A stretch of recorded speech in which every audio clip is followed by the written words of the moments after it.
Pakatahuan niya yung iMall na pagdi-deliver ako rito sa may Canlubang, sa may Robinson Supermarket.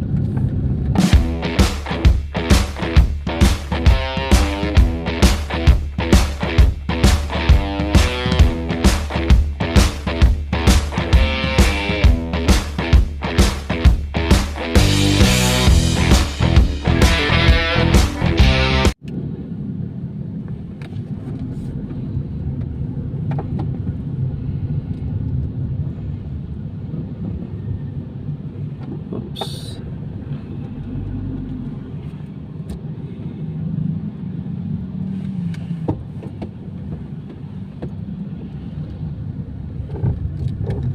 Okay guys, good morning.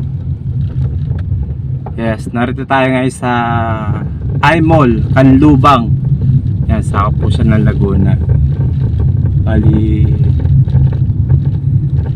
yan, pakita ko muna sa inyo ha, yung mall na pagdi-deliver ako dito sa may Canlubang. Yan, pakita ko sa inyo. Yan, nakatahuan ninyo, iMall ho yan. Yan, iMall, yan, sa may Canlubang. Diyan ako pupunta sa may likod.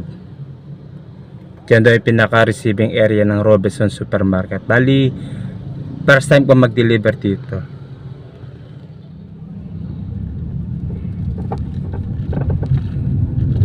Nakatahuan niya yung iMall na pagdi-deliver ako rito sa may Canlubang, sa may Robinson Supermarket.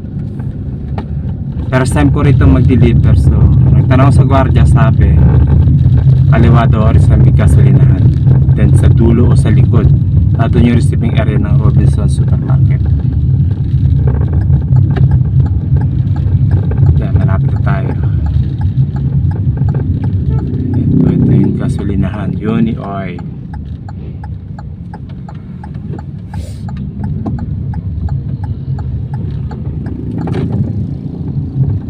Bali, di-deliver ho tayo rito. Ito yung pinaka first stop ko ho, mga kaibigan, sa Laguna area dito sa Canlubang Robinson Supermarket.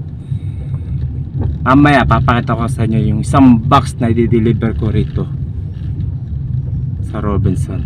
Napakagaang, kaya-kayang buhatin. Hindi ko may pakita kasi nasa compartment. Mamaya pagka-part ko, pakita ko sa inyo. Kukunin ko yung isang box na yun, i-deliver ko rito sa may Robinson.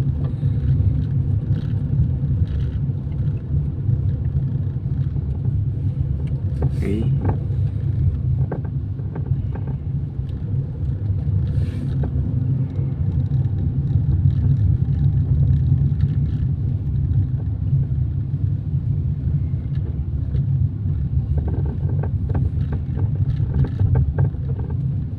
Yun. Dito na pala.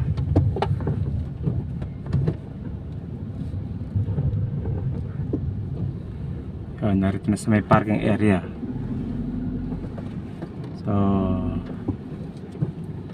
ito po resibo ho niya. Yan, pakita ko sa inyo isang box lang ho. Pero kukunin ko muna yung item o isang box na i-deliver ko rito sa may Robinson's Supermarket. Okay, so yun na sa compartment.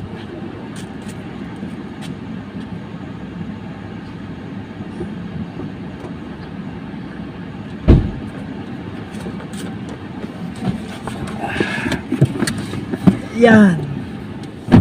Ito po. Yan. Yan. Anlin na gatas. Sa Sheila po yan. Parang nasa pack. Nakapack ho siya, mga maliliit ho yan. Pero chocolate flavor ho siya, kaya siya chocolate brown. Okay, napakagala po. Kayang-kayang bitbitin o buhatin. Kahit siguro babae, kayang-kayang buhatin. Ito kahit mga bata. Okay. Yan po ang i-deliver ko rito sa may Robinson Supermarket. Bali, ito po yung first stop po. Yan, Canlubang Supermarket o Robinson. Bali, sakop po siya ng Laguna. Yan, pakita ko sa inyo yung mga nauna sa akin mag-deliver mga truck. Kasi dyan na nakapart eh. Yan po, nakatahunan nyo. Yan, may truck sa una ako. So, pipila ako dyan. Nakita nyo ho yung, yung signage ng Robinson Supermarket. Yan po yun, yung kulay pula. Diyan po ako magpapa-receive ng deliver ko. Isang box lang po yun. Okay. At syempre mga kaibigan, gusto nyo rin malaman kung magkano yung i-deliver ko rito, magkano yung bigay sa akin ni tracking sa pag-deliver ko rito sa may Robinsons Supermarket dito sa may Canlubang, Laguna. Okay? Bali lumalabas na 2,780 pesos. Yun po ang babayad sa akin ni tracking. Okay? Bali minimum po 3 drops. So pagka once na humigit pa sa drop ko, additional na 150 per drop.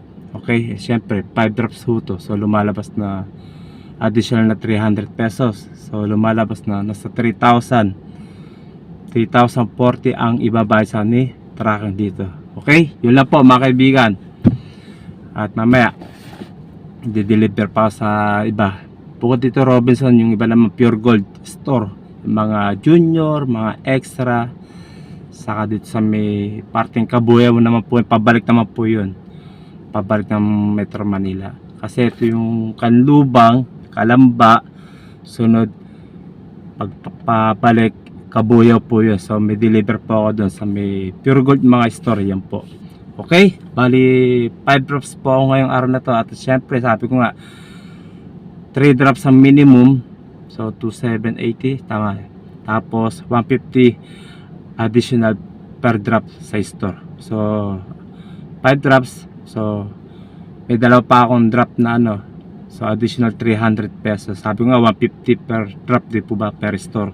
So minimum 3 drops, tapos dalawa yung store na ano additional, so may additional pa 300 pesos. Pari lumalabas lahat 3,080, tama po ba? Basta yun po yun, di baba ng 3,000 ang ibabayad sa dito ni tracking. Okay mga kaibigan, yun lang po sa mga kapao driver ho dyan, lalo sa tracking yan. Mag-ingat po tayo sa ating mga biyahe, and God bless po sa inyo lahat. Keep safe and keep driving.